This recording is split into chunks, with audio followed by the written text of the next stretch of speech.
Hey YouTube, it's Kerry with Red Dirt Outdoorsman, and I wanted to kind of go over with y'all why I started off with a canoe instead of a kayak.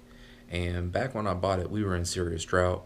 My in-laws have a couple of lake cabins over at a nearby lake, and it drought was so bad that they were driving tractors around their boat dock.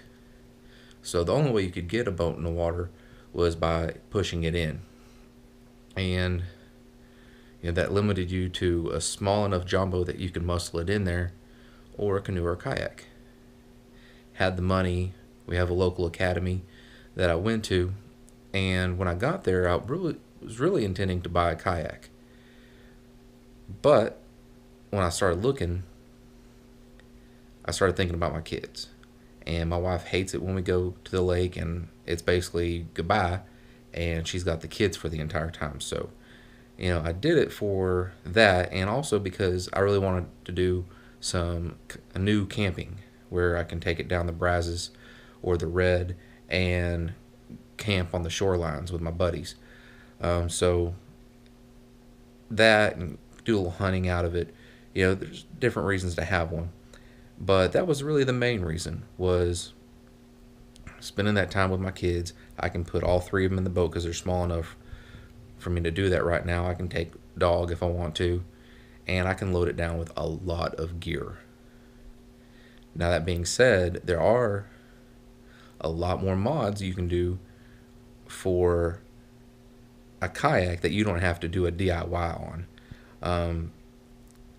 There's companies like Yak Gear that make a lot of accessories that you don't have to fabricate something yourself.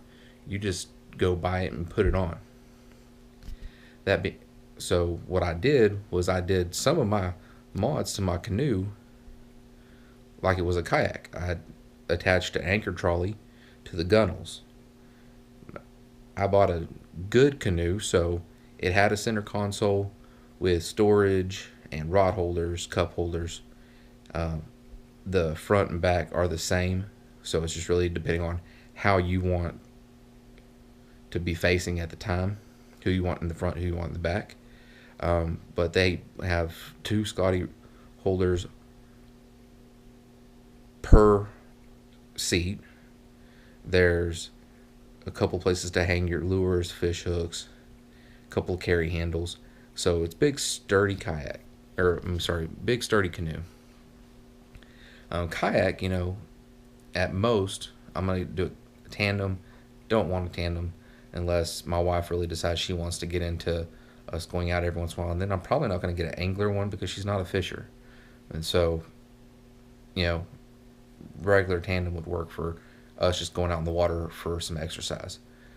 When I get a kayak, I want to get a light one that's super convenient that I can just throw and go. And then I'd like, one that's a little more heavy duty. Like, I have an Old Town canoe, and I've done a lot of research. There's a lot of different price points, but the Old Town pedal drive kayak is actually really cool. And if you're going somewhere with a lot of weeds, like the lake I went kayak fishing the first time, you can take that pedal drive out, and there's a console you can put in, so it turns it into a regular kayak. So definitely considering that one. Really, really impressed with the things that they've done and the things that they've set up so that you can do mods to it later without having to drill into the hull of your boat. Like I said, different price points. Really, the best boat that you can do is the one that's going to get you on the water the fastest. You can mod them, you can add hatches, add all kinds of things to them, and then save your money so that later down the road you can upgrade. And if you want to keep it for a spare, fine. If you want to sell it to try and put toward your new kayak, fine. What I'm planning on doing is I'm going to get one for myself that's a cheap, light, throw and go angler that I can mod, and I'm going to use that for a long time.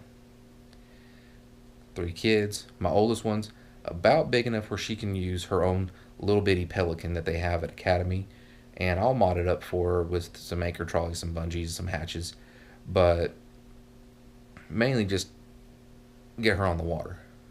When she outgrows it, I'll pass it down to my second daughter because she'll be big enough by that time. My oldest can use the one that I'm going to get, and I can go get a bigger one. When we pass it down to my son, we'll do it again. And I plan to have, 4 or 5 kayaks. But with that comes where you can store them. You can get a rack. You can build a rack. What are you going to do with all those kayaks? And I didn't have that problem with a canoe, and that's why I started out that way, because I can put us all in the boat. It doesn't matter how big they are; they're all going to wear their life jackets anyways. So, only flipped it a couple of times. They weren't in it with me, and I was mainly flipped it because I was doing goofy stuff trying to see what it would take to flip it. But it's very sturdy, very safe, and I can take us out on the water as long as I want to, because we can float, we can anchor, and gives us a chance for me to teach them how to fish, and it's just a good experience with my kids. So if you have kids, you may want to do the canoe first. If you don't have kids, or you're not going to take your kids out on the boat with you, go with the kayak. But there's definitely a lot of things that you've got to weigh when you're about to make that purchase. But that's why I went with the canoe first, was kids and storage for long distance camping. Got to get dry bags, got to do things to make that possible, which you can do relatively inexpensive.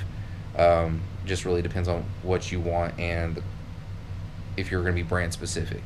But I've got them, I've done it, and I've experienced a lot of the stuff out there you can do to be able to do that. So hit me up with questions, like the video if you found it helpful, and as always, please subscribe. Have a good afternoon, and we'll talk to you next time.